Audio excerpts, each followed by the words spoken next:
Hai, kembali lagi di Ngebahas Rek, ngebahas bareng bersama saya Dita Putri Utami.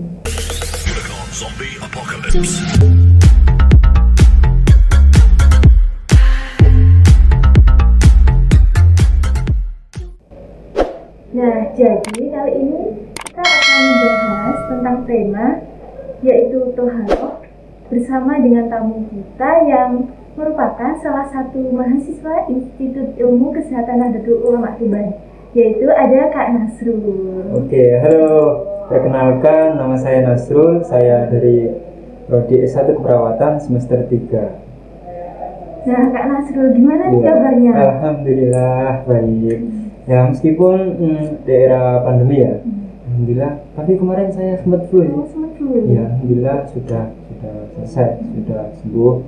Dan ya pokoknya kita juga harus selalu menjaga kesehatan kita daerah pandemi. Kemarin sempat swab nggak? Oh iya, sempat. Kemarin saya swab di itu klinik Mitra Sehat. Oh, klinik Mitra Sehat. Iya. Klinik Mitra Sehat ini terpercaya banget ya Kak. Soalnya Iya, kemarin narasumber kita juga banyak yang tes di situ. Oh iya. Ya karena di situ itu memang ini ya fasilitasnya, terus pelayanannya itu juga sangat kompeten. Terus misal kita tes apa itu hasilnya sangat akurat. Gitu. Nah, untuk teman-teman yang di rumah yang lagi bingung nyari tempat untuk tes swab, nah boleh tuh datang langsung di klinik Mitra Sehat. Tepatnya di Jalan Soekarno-Hatta di depan perumahan Mondokan. Ya benar sekali. Ini Kak Nasrul. Oh iya benar. Hari ini kan kita mau membahas tentang Toharoh nih. Iya. Tanpa basa-basi langsung aja. Toharoh itu apa sih Kak? Oh iya, berbincang masalah Toharoh. Toharoh itu artinya bersuci, membersihkan diri. Menurut bahasa, Toharoh sendiri itu adalah suatu perkara yang hadas atau najis yang tidak terlihat maupun yang terlihat. Sedangkan menurut istilah, suatu perkara yang apabila perkara tersebut tidak dilakukan, maka suatu hal yang akan dilakukan lagi itu tidak sah. Contohnya ini, seperti sholat. Sholat kan kita harus bertoharoh. Toharoh contohnya wudhu. Nah, kalau kita tidak wudhu, maka sholat kita itu tidak sah. Gitu. Berarti toharoh itu sangat penting banget ya? Iya, sangat penting sekali. Dan kita itu perlu sangat untuk mempelajari toharoh. Bahkan dalam Al-Quran surat Al-Baqarah ayat 222 itu diterangkan innallaha yuhibbul tawwabina wa yuhibbul mutatahhirin. Sesungguhnya Allah itu sangat menyukai orang-orang yang bertaubat dan orang-orang yang membersihkan dirinya. Nah, dari kutipan ayat tersebut kita dapat mengambil hikmahnya bahwa kita itu memang sudah diatur dalam agama Islam tentang syariat-syariat membersihkan diri, bersuci dan lain-lain, termasuk di dalam lingkup toharoh ini.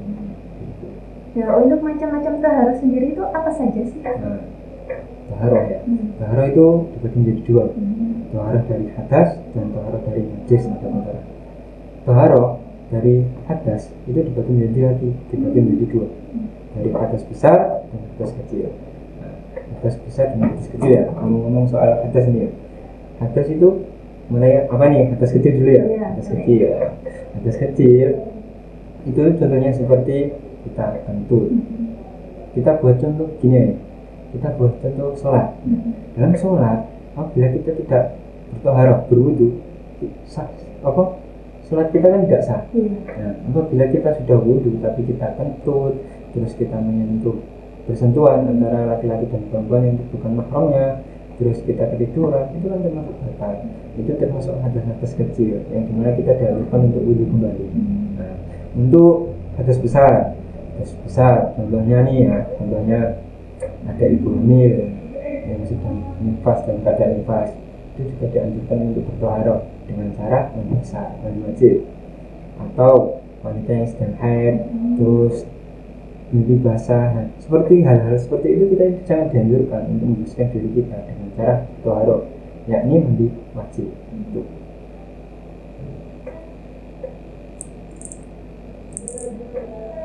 Nah, mandi wajib sendiri itu ada apa ya? Ada urutannya. Seperti kita harus ada syarat-syaratnya lah. Syarat-syaratnya kita harus membaca bismillah, membaca niatnya, harus berurutan, tentang tata caranya. Nah, itu semua itu diatur dalam toharo, dalam bab toharo. Dan apabila kita dalam mandi pun kita tidak urut, tidak sah mandi kita. Dan apabila kita mandi tidak sah, wudhu kita juga tidak sah. Berarti harus diperhatikan benar-benar. Iya, kita harus belajar dari situ. Kita sebagai remaja Islami ya, remaja Islami, pemuda-pemudi, kita itu harus perlu belajar tentang toharo. Betul sekali Kak, makanya di Institut Ilmu Kesehatan Nahdlatul Ulama Tuban, selain belajar tentang kesehatan, di sini juga diajarkan tentang ilmu agama loh Kak. Oh iya, memang benar. Selama saya kuliah di ini ya, Institut Ilmu Kesehatan Nahdlatul Ulama Tuban, saya memang merasa, oh iya, basic dari sekolah ini, dari kampus kita ini memang tidak kesehatan saja ya, tapi ke agama juga. Karena kesehatan itu memang sangat berkaitan dengan agama kita, terutama dalam bertoharo. Jadi dalam kampus kita itu memang diajari tentang agama juga. Nah, untuk teman-teman yang masih bingung mau kuliah di mana, boleh tuh bergabung dengan kami di Institut Ilmu Kesehatan Nahdlatul Ulama Tuban. Ya, benar sekali. Lanjut nih Kak. Iya. Kalau untuk najis, tadi kan najis itu dibagi beberapa macam. Nah, boleh dong dijelaskan? Ngomong-ngomong tentang najis nih, najis itu memang juga ya, memang dibagi menjadi beberapa. Ada kriteria dari berat, sedang, dan ringan. Dari berat itu najis mubarado, dari najis sedang mukaffafa, dari najis yang ringan mutawasito. Nah, dari najis ini juga ada dibagi. Contoh yang najis ringan dibagi menjadi dua, ainnya dan hukmnya. Yang ainnya ini yang terlihat, dan hukmnya ini yang tidak terlihat. Kita bahas ke berat dulu aja ya, ke berat dulu, munggol atau. Jadi najis berat ini contohnya seperti kita terkena hewan tertentu yang disyariatkan, seperti kita terkena air liur babi atau air liur anjing, kita bersentuhan langsung. Nah, itu termasuk najis berat. Dan itu kita harus membersihkannya dengan tata cara dan syarat-syarat tertentu yang sudah dianjurkan. Dan bukan hanya hewan dua itu saja, anjing dan babi. Ada juga hewan-hewan yang dimana hewan tersebut dikawin silangkan. Contoh nih ya, ada kambing kawin dengan babi. Nah, anak keturunannya itu juga najis. Kalau kita terkena, itu kita harus bersuci. Nah, syaratnya untuk membersihkan najis mubarado itu caranya sangat mudah sih. Gimana ya? Gini, caranya basuh air 7 kali. Setelah itu yang terakhir kita basuh dengan debu. Nah, kadang kan ada teman-teman yang tanya nih ya, Kak, loh, kan pakai sabun sudah bersih gitu. Iya, memang sudah bersih, tapi kan kita belum memenuhi syarat-syarat dalam agama Islam kita. Kalau dalam agama Islam kan kita harus membasuh dengan air 7 kali, terakhir dengan menggunakan debu. Ya nggak apa-apa, kita menghilangkan dengan cara disabun dulu, nggak apa-apa. Dan untuk najis yang sedang, gitu ya, najis yang sedang ini seperti air kencing anak kecil. Iya, anak kecil yang belum makan, yang masih menyusu ke ibunya. Berarti cuma dikhususkan untuk anak kecil itu najis ringan. Kencingnya itu tidak apa-apa, dan caranya itu cukup mudah, cukup dibersihkan air gitu. Tapi kalau menurut saya ya itu lebih baik kita siram air secukupnya, agar kita tidak ragu-ragu dalam bertoharo. Dan untuk najis yang sedang, yang ringan, ringan, mohon maaf, ringan itu kan ada ainnya dan hukmnya. Kalau ainnya itu najis yang kelihatan, sifat dan jadinya itu kelihatan. Contoh, seperti kita ada karpet, terus kejatuhan kotoran cicak, itu kan kelihatan ada kotorannya, baunya, warnanya kan kelihatan, sifat-sifat dan jadinya. Nah, caranya itu sangat mudah juga. Kita tinggal hilangkan zat dan sifat-sifatnya tadi, kotorannya dihilangkan, baru kita siram dengan air. Nah, itu sudah bersih, sudah sah. Untuk yang hukmnya ini kan tidak terlihat. Contohnya seperti misal kena cipratan air kencing, kan kadang tidak terlihat. Nah, baunya pun kadang tidak menyerangkan gitu. Jadi tidak apa ya, tidak bisa diketahui apakah ini benar-benar najis atau tidak. Itu kan membuat kita untuk ragu-ragu. Lebih baik kita sucikan. Caranya juga sangat gampang, tinggal kita bersihkan dengan air gitu secukupnya hingga najis atau airnya sudah hilang. Nah biasanya itu ada teman-teman juga yang tanya, Kak, nah ini kok masih ada warnanya, ada baunya, masih bau, nggak apa-apa tak? Biasanya itu karena kotoran ayam itu bau itu dia. Nah, ya, bau sekali ya, itu tidak apa-apa. Yang penting kita sudah memenuhi syarat-syaratnya tadi. Terus cara taharah dengan beristinja itu gimana sih Kak? Istinja itu berarti kita membersihkan diri, membersihkan kubur dan debur kita dari najis untuk kotoran. Nah, caranya itu paling utama caranya itu membersihkannya dengan air. Karena air itu adalah syarat paling utama dalam taharah. Menggunakan air apabila air nggak ada ya bisa menggunakan batu, debu atau yang lain. Nah, batu sendiri itu juga ada macam-macamnya nanti. Jadi untuk istinja sendiri juga ada syarat-syaratnya. Seperti ya, beristinja itu kita tidak boleh semisal kayak buang air besar. Buang air besar pun ada syarat-syaratnya. Seperti harus menutup kepala, masuk kamar mandi harus dengan kaki kiri dan keluar kaki kanan, tidak boleh menghadap kiblat dan lain-lain. Itu juga termasuk syarat-syaratnya. Bersuci dengan menggunakan tangan kiri. Nah, ada doanya. Itu semua harus kita ketahui. Gitu. Tadi kan disebutkan kalau yang utama itu harus menggunakan air. Iya, air. Air itu ada apa aja sih? Nah, air itu ada beberapa macam ya. Ada 3. Air mutlak, air mustakmal, dan air mutanajis. Air mutlak adalah air suci yang mensucikan.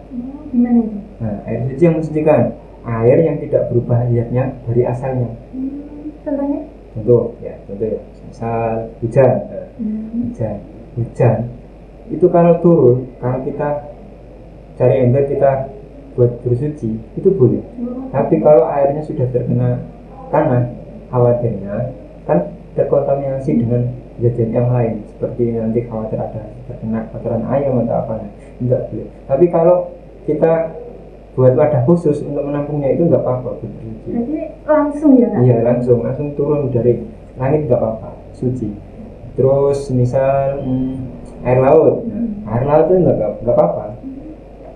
Misal loh Kak, kan ada ikan amis atau gimana, ada kotorannya, nggak apa-apa. Itu kan lebih dari 2 kolam dan itu memang dari asalnya sudah begitu, nggak apa-apa. Terus misal ada air dari sumber itu dari sumur, atau dari bengawan, itu nggak apa-apa. Kak, kalau bengawan kan airnya keruh, loh nggak apa-apa. Itu tadi sudah dari asalnya, itu tidak apa-apa. Terus air salju juga boleh. Terus bahas ke air mustakmal ya. Air mustakmal itu air yang suci tidak mensucikan. Gimana itu? Nah, suci tapi tidak mensucikan. Contohnya seperti air kopi. Oh iya. Nah, kopi itu suci, boleh diminum. Masa kopi tidak suci? Nggak ada yang mau minum kopi kan? Nah ya, air suci itu suci tapi tidak mensucikan. Kenapa? Karena dia sudah berubah airnya. Oh iya. Yang dimana airnya itu suci, jadi berubah warnanya, berubah rasanya. Nah, itu tidak boleh. Itu namanya air mustakmal.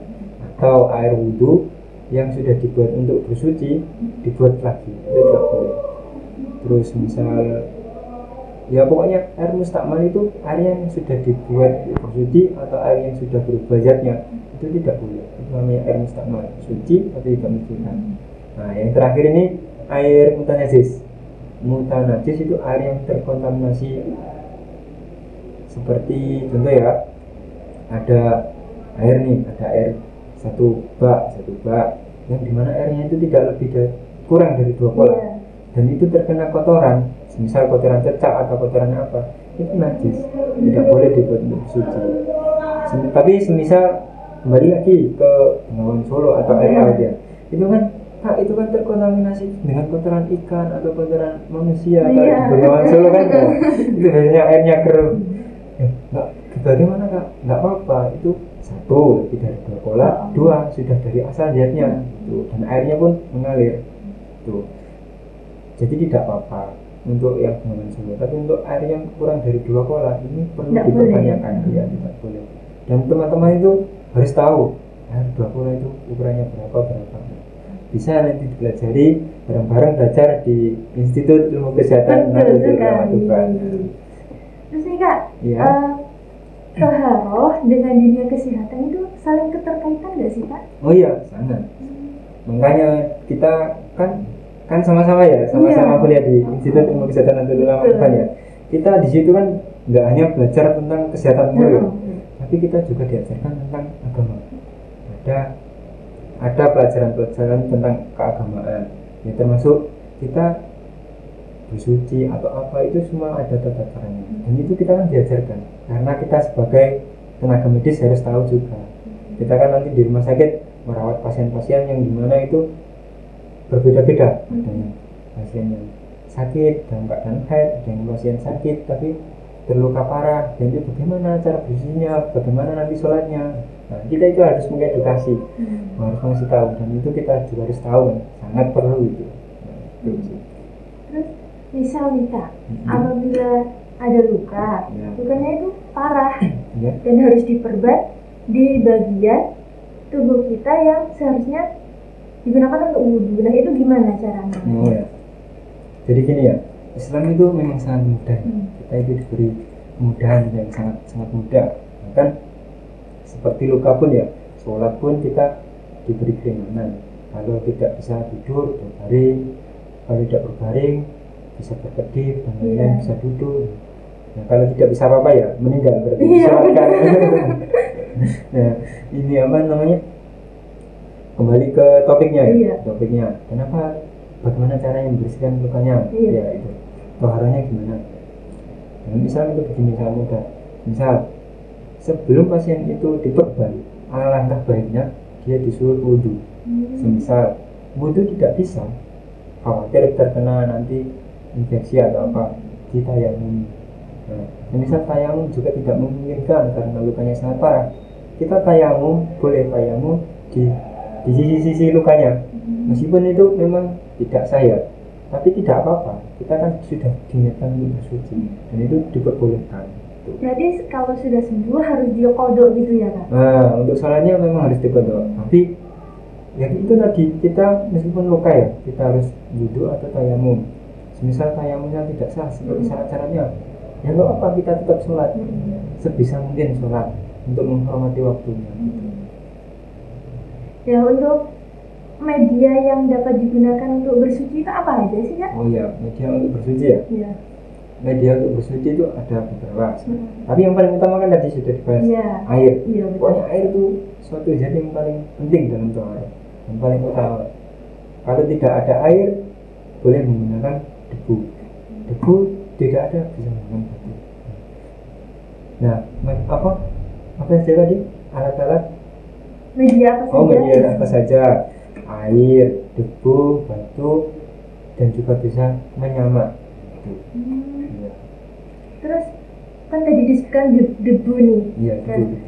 itu debu yang seperti apa sih Kak yang boleh digunakan untuk bersuci itu? Nah, debu yang digunakan untuk bersuci itu debu yang bersih, yang suci.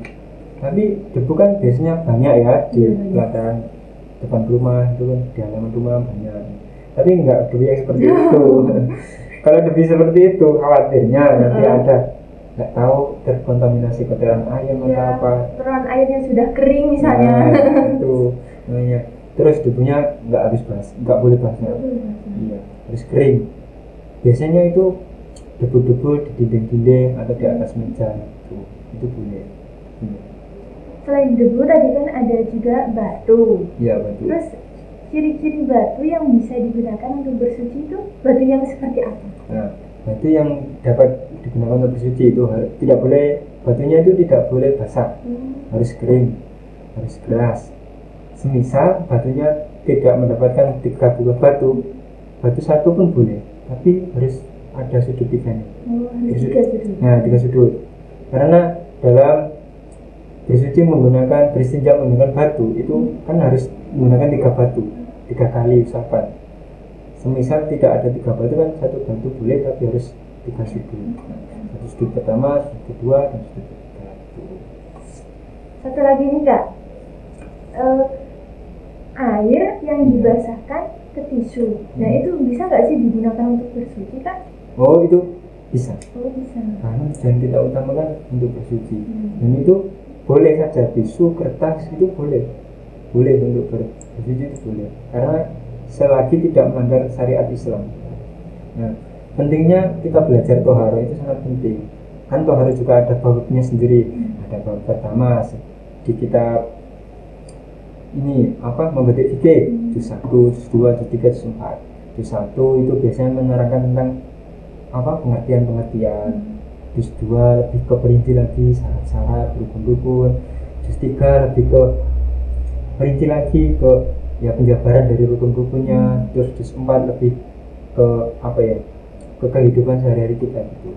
Jadi itu sangat perlu. Makanya untuk teman-teman yang ingin belajar bersama dengan kita, belajar kesehatan maupun agama, bolehlah kita gabung bersama di Institut Ilmu Kesehatan Nahdlatul Ulama Tuban. Betul sekali. Oke Kak Nasrul, terima kasih banyak. Iya, sama-sama. Sudah ditemani ngobrol-ngobrol, berbagi ilmu-ilmu baru yang mungkin belum kita ketahui. Saya rasa untuk ngebahas yang kali ini cukup. Ya. Teman-teman yang di rumah jangan lupa tetap jaga kesehatan. Betul dan sekali. tetap patuhi protokol kesehatan. Sekian dari saya. Bye bye, sampai jumpa.